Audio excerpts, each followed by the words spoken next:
Hello, everyone. My name is Cole McDaniel. If I haven't had the pleasure of meeting you yet, I hope to soon. I'm the face behind the cti.gvra email, and basically, I'm here just to help you with the administrative side of your business, to help you from requesting that authorization to getting that authorization to submitting that billing request and anything in between.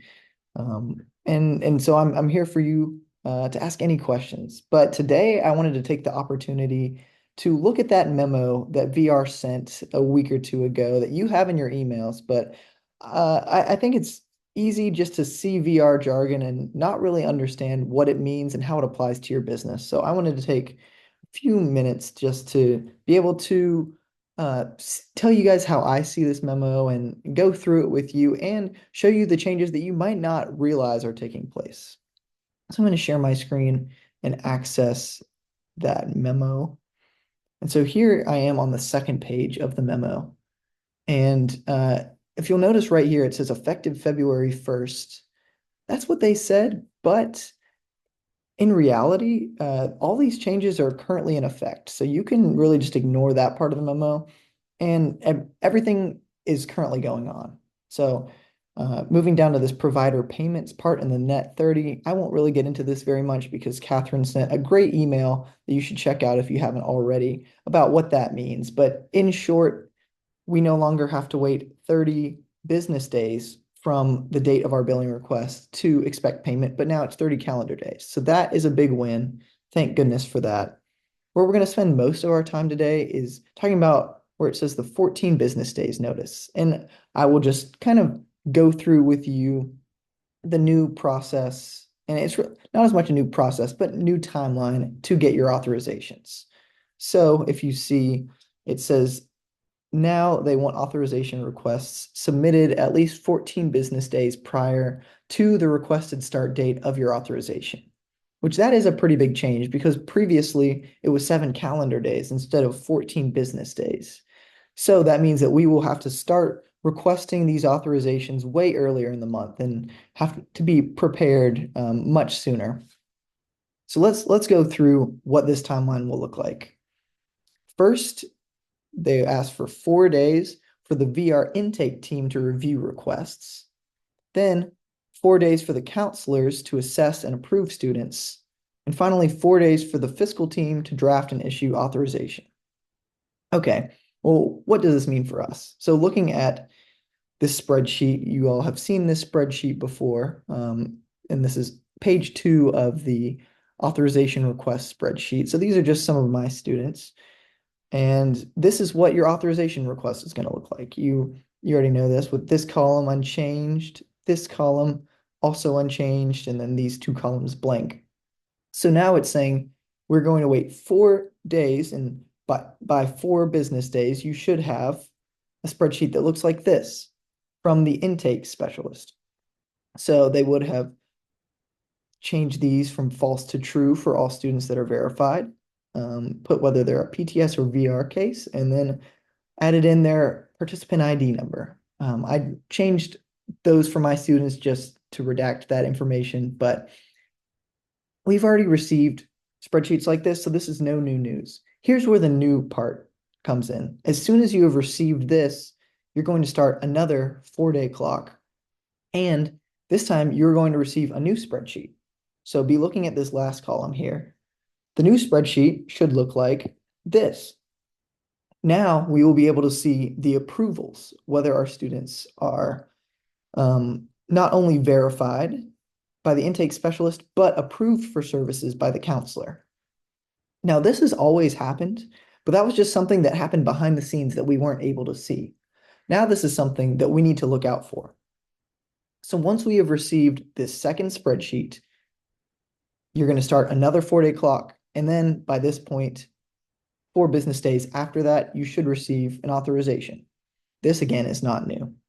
So looking at this new system, there's some good parts to it, some bad parts to it. The good part is now we have all the information. We're going to know if a student is approved or not. In the past, we could have looked at the spreadsheet and seen, oh, look, all of my students are verified.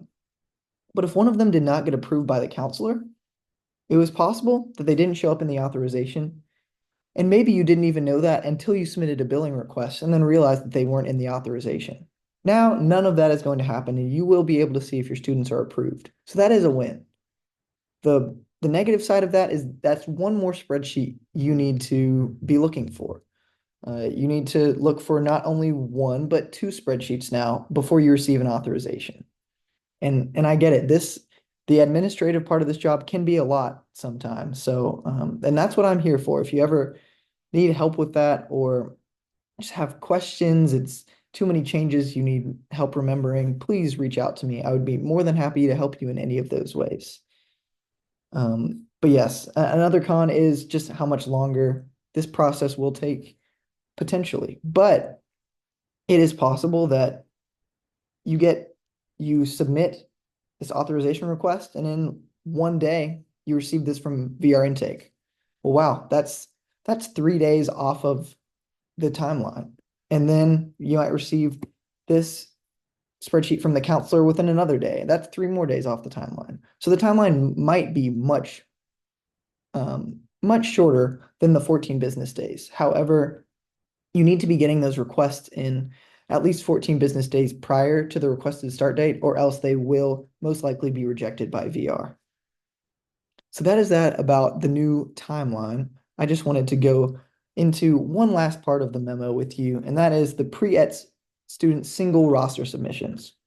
So in this, basically, VR is requesting that we don't add students to an authorization request. So if we already submit an authorization request for one class, and we learn later that more students should be added to that class, they're saying don't make another request.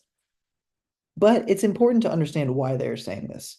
Why they're saying this is because if they get this email subject title that says D1 Whitfield Coahulla Creek High School, and then they get a second email with those additional students saying D1 Whitfield Coahulla Creek High School, there have been many instances of VR missing that second email because they say, oh, we already have responded to this email. It must be a duplicate request. Ignore it. And then you're never going to get your authorization for those additional students. Instead, what we recommend is that you do still submit an authorization request for those additional students, granted that it is 14 business days prior to the date that you are requesting and the date that you're going to teach, but that you change the subject line of the email so that VR does not have this request be lost. So instead of just having this as your subject line, have something like D1 Whitfield, Coahulla Creek High School, Wolf. Wolf is the teacher's name that I work with. So that could be my first request. And let's say I hear about these new students that I want to add to this class. I can send another email. It's D1 Whitfield, Coahulla Creek High School, Wolf 2. VR doesn't, for all VR knows, this is just a second class with the same teacher. We don't need to alert them that, hey, these are new students being added to a prior class. What we want to do is get as many students authorized and serve as possible. And what VR wants is the same thing. But we just need to work with them using our subject titles to just not let our requests be missed in their system. So that I will stop sharing my screen. That is really all that I was going to share with you today. But just make sure you're looking out for the second email, the second spreadsheet. That's something we're not used to. And make sure you are paying attention to what subject title that you put for your authorization requests. So if you have any questions for any of this, don't hesitate to reach out. And I hope you all have a great day.